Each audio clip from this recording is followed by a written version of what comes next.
Good morning, everyone. Yesterday we discussed about isotonic, hypertonic, and hypotonic solution. Before that,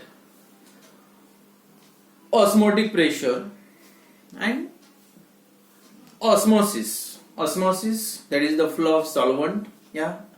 Spontaneous flow of solvent molecule from solvent to solution through the semi-permeable membrane, that is called as the osmosis. और osmosis को stop करने वाले pressure को बोलना है आपको osmotic pressure. The hydrostatic pressure that stop the osmosis, या आप ऐसे भी बोल सकते कल जो मैंने बताया था, the pressure applied to this solution, pressure that applied on the solution side to stop the osmosis.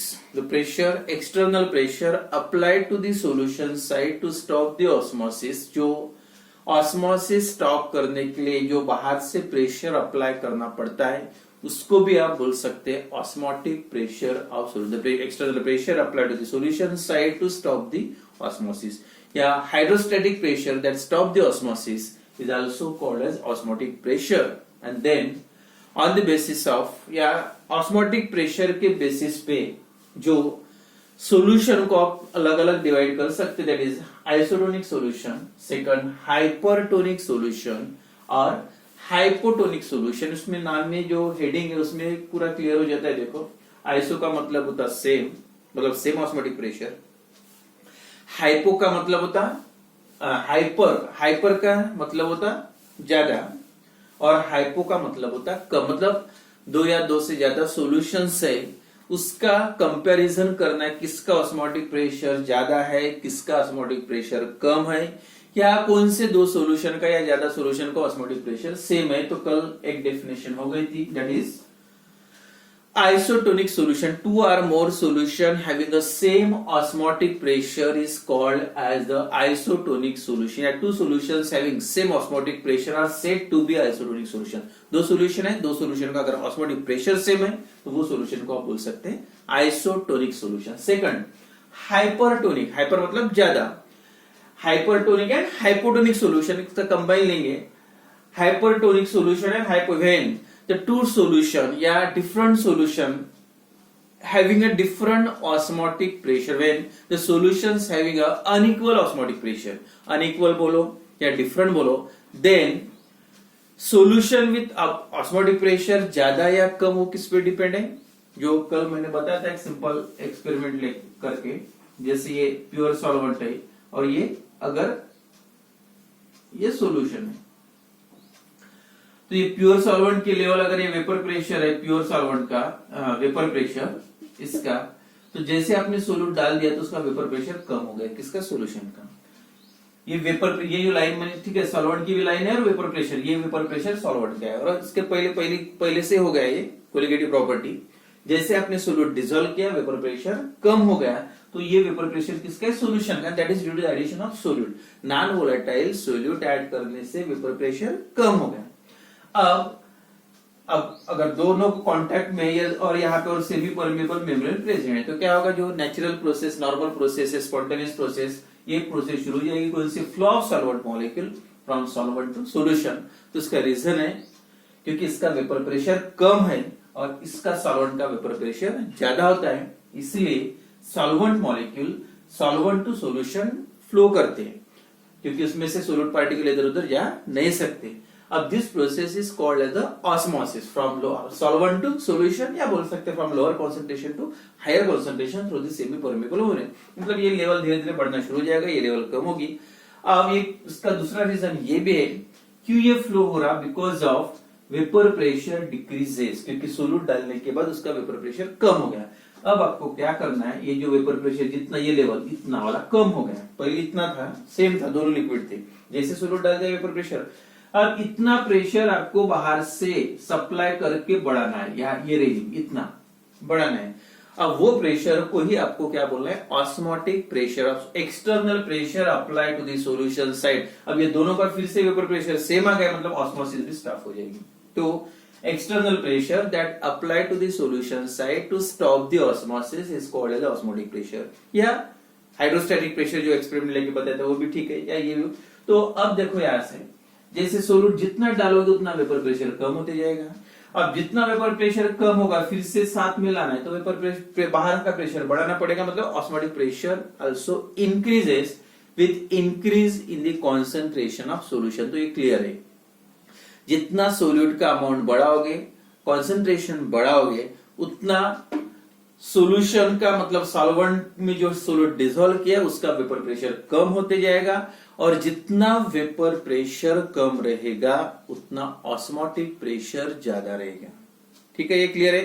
तो two solutions are solutions having unequal osmotic pressure or solution having different osmotic pressure, then one solution, दो में से दो solution है, दोनों का अलग अलग ऑस्मोटिक प्रेशर है, अनइक्वल ऑस्मोटिक प्रेशर है, in that if one solution or solution of more concentration, यानी जिस सोल्यूशन का कॉन्सेंट्रेशन ज्यादा है, तो solution of more concentration having higher osmotic pressure are said to be hypertonic solution. मतलब जिसका कॉन्सेंट्रेशन ज्यादा है, कॉन्सेंट्रेशन वर्ड यूज करने की जरूरत नहीं, डायरेक्ट बोल सकते हैं, तो solution having a higher osmotic pressure with respect to other solution।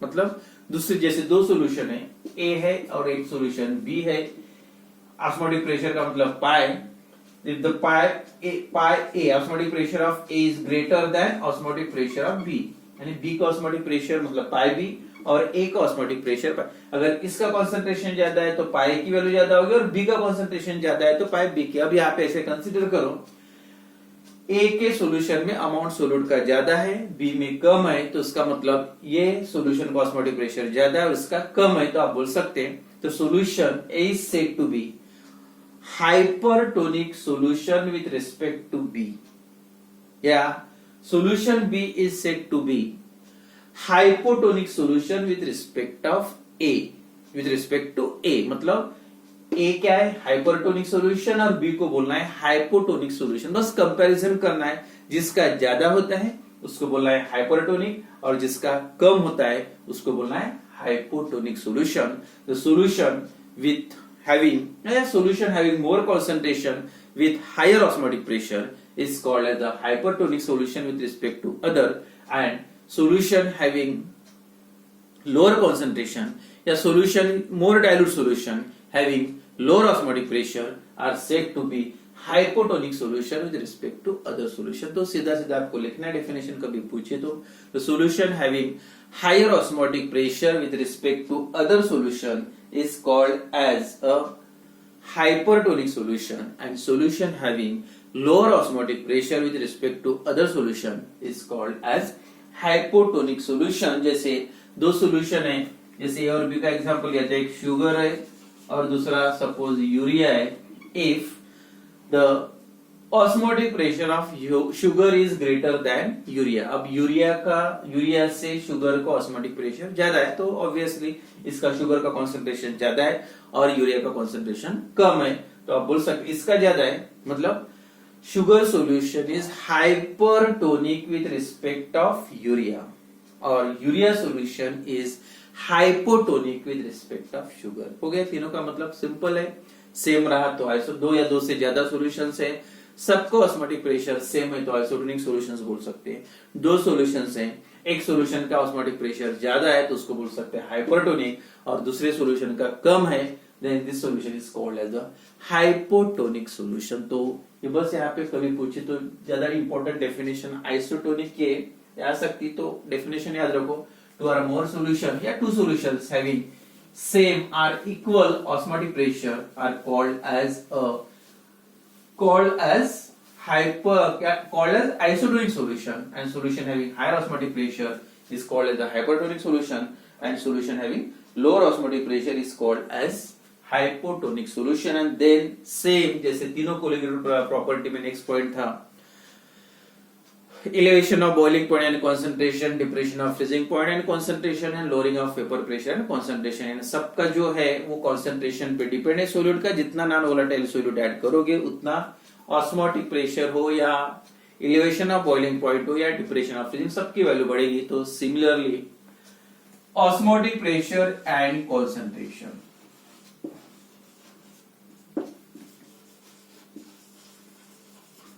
osmotic pressure and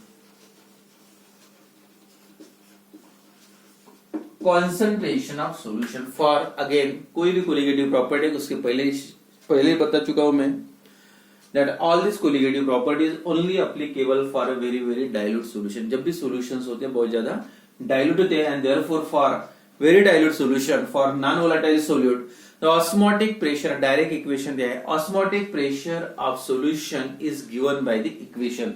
जो osmotic pressure के लिए equation दिया है that is osmotic pressure represented by pi is equal to N2RT upon V.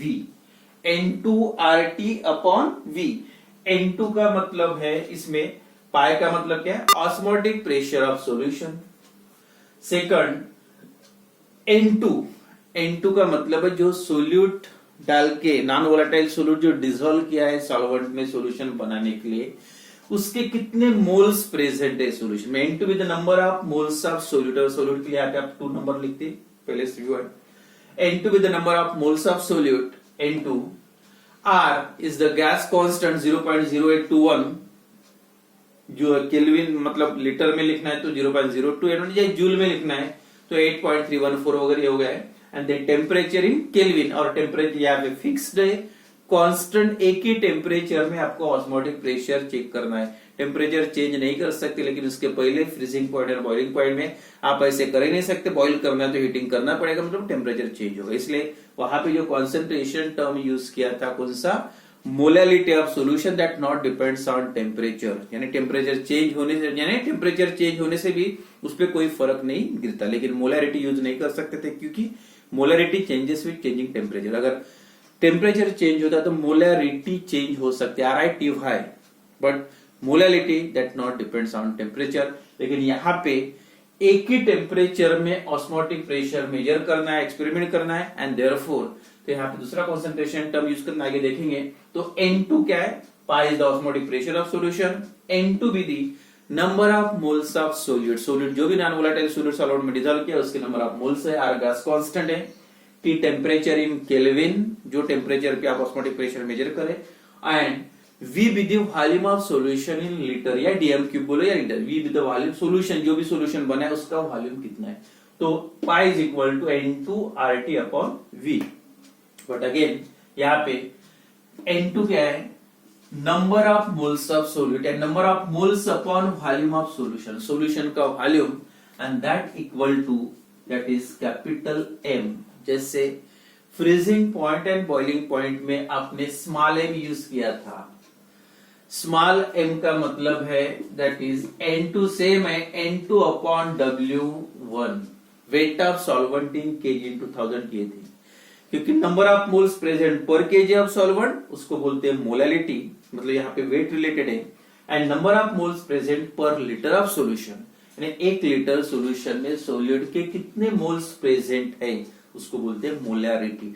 Molality और molarity में ये difference है. जो वेट पे डिपेंड करता है उसका टेम्परेचर का कोई इफेक्ट नहीं होता उस पर और जो वॉल्यूम पे डिपेंड करता है आपको पता है अगर हीट करोगे तो वॉल्यूम सॉल्यूशन का वॉल्यूम चेंज हो सकता वाटर इवेपोरेट हो सकता है इसलिए वॉल्यूम पे चेंज. तो यहाँ पे टेम्परेचर चेंज नहीं करना है टेम्परेचर सेम रखना है. तो आप यहाँ पे कौन सा टर्म कॉन्सेंट्रेशन टर्म यहाँ पे कौन सा यूज करना है that is a molarity of solution. याद रखो कभी भी एमसीक्यू में वगैरह आ सकता which of the following concentration terms used in the determination of osmotic pressure of solution. तो याद होगा osmotic pressure के लिए कैपिटल M लेकिन boiling point and depression of freezing point and elevation of boiling point में आपको use करना है small m. ठीक है तो N2 number of moles of solute V with the volume of solution in liter then N2 upon V is also equal to मतलब M molarity of solution. Then finally this equation becomes क्या होगा N2 by V के जगह पे आप M रख दो and final equation that is M is equal to MRT हो गया फाइनल इक्वेशन. मतलब R गैस कांस्टेंट है फिक्स्ड वैल्यू 8.314 जूल में. T टेम्परेचर इन केल्विन कौन से टेम्परेचर पे आपने जो भी मेजरमेंट किया होगा ऑस्मोटिक प्रेशर का M with the molality of solution. फिर से अगर वेट वगैरह दे नंबर ऑफ मोल्स गिवन है वॉल्यूम दिया तो सीधा सीधा ये डाल दो. डायरेक्ट मोलैरिटी गिवन है तो ये फॉर्मूला है तो ये वैल्यू कांस्टेंट टेम्परेचर दिया रहेगा मोलैरिटी. अगर वेट दिया है तो कुछ भी नहीं, यहाँ पे N2 के जगह पे आपको पता है number of moles is equal to mass upon molar mass, मतलब मास ऑफ सोल्यूट W2, उसी का मोलर मास M2, ये वैल्यू पुट कर सकते हैं। तो बाय यूजिंग दिस फार्मूला, ये फार्मूले का यूज करके आप ऑस्मोटिक प्रेशर सॉल्यूशन का निकाल सकते हैं if the molarity of solution is known, अगर सॉल्यूशन की मोलैरिटी आपको पता है तो ये हो गया relation between osmotic pressure and concentration of solution. Pi is equal to MRT, ये भी आपको फार्मूला याद रखना पड़ेगा न्यूमेरिकल सॉल्व करते टाइम, या pi is equal to N2 by RT upon with N2 by V that is M, ठीक है। एंड देन नेक्स्ट जो डेरिवेशन है, या सेम फिर से जैसे बाकी कोलिगेटिव प्रॉपर्टी में आपने यूज किया था वही, क्या है, molar mass of non volatile solute, molar mass of non volatile solute from again osmotic pressure. बहुत ही सिंपल डेरिवेशन है, 2 मार्क के लिए आता है, कुछ भी नहीं। ये जो अभी वाला इक्वेशन है उसी को कंटिन्यू करना है।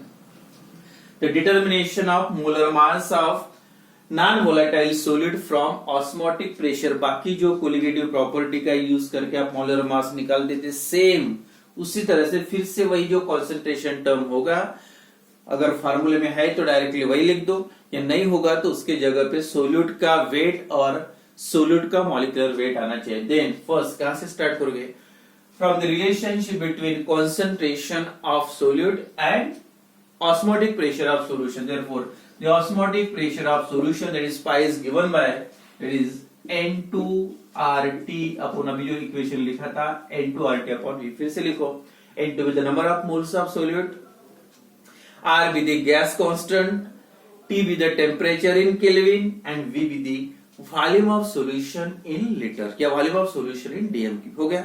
If suppose if W2 gram of solute, कितना ग्राम सोल्यूट डिजोल्व कर रहे हैं, सोल्यूशन बना रहे हैं, W2 gram of solute having molar mass, उसका मोलर मास कितना है, सपोज सोल्यूट का है तो M2 gram, W2 gram of solute having molar mass, जिसका मोलर मास कितना है, M2 gram, that dissolve in VDM cube of solution, already volume दिया है, दैट डिजोल्व इन, कितने वॉल्यूम में डिजोल्व किया, सोल्यूशन का वॉल्यूम कितना है, V liter या V dm की volume of solution, molar mass of solute, and W with the mass of solute यानी मास, एंड देयरफॉर अब N2 की V तो ऑलरेडी है, यहाँ पे N2 की वैल्यू पुट करना है। Therefore the number of moles of solute, जो फार्मूला इसके पहले भी बताया मैंने, क्या है formula, number of moles is equal to mass of solute upon, जिसके भी निकालना है उसका mass divided by molar mass, mass को मोलर मास से डिवाइड करना होता है, तो mass of solute upon molar mass of solute, मतलब कितना मास लिया था सोल्यूट का, W2 ग्राम, उसी का मोलर मास कितना है, M2 gram, therefore N2 is equal to W2 upon M2, N2 की जगह पे वैल्यू पुट कर दो, हो गया आपका formula. Pi is equal to क्या आ जाएगा, W, N2 की जगह पे W2 upon M2, therefore W2 RT upon ये M2 नीचे आएगा, M2 into V, this formula used for the determination of molar mass of non-volatile solute from osmotic pressure of solution, या यही फार्मूला ऐसे भी लिख सकते हैं, क्या निकालना है, M2 की वैल्यू निकालना है तो M2 को अलग निकाल लो और पाई इधर आएगा, मतलब वही formula same, W2 RT upon pi into V, okay.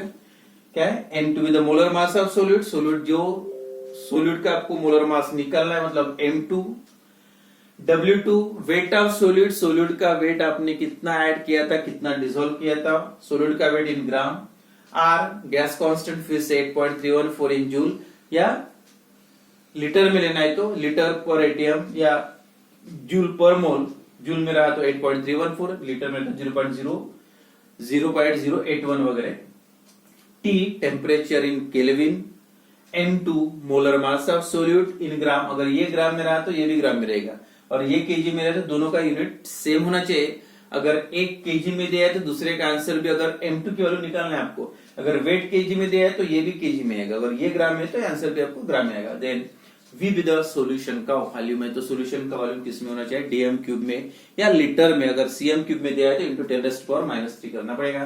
तो ये फार्मूले का यूज करके आप नॉन वोलेटाइल सॉल्यूट का मोलिकुलर मास या मोलर मास निकाल सकते हैं। ये फार्मूला लिखो या मतलब एक ही है, बस रीअरेंजमेंट है, कुछ भी नहीं। पहले इक्वेशन लिखो, W2 gram of solute dissolved in M2 having molar mass M2 gram that dissolved in VDM cube of solution, then the number of moles of solute, कुछ भी नहीं, N2 की जगह पे ये वैल्यू पुट कर दो और ये इक्वेशन में रख दो, हो गया फॉर्मूला। ये 2 मार्क का अगर क्वेश्चन पूछा, how will you determine the molar mass of non volatile solute from osmotic pressure of solution? तो कल थोड़ा सा एक पार्ट बचा है, रिवर्स ऑस्मोसिस और प्रॉब्लम्स कर लेंगे।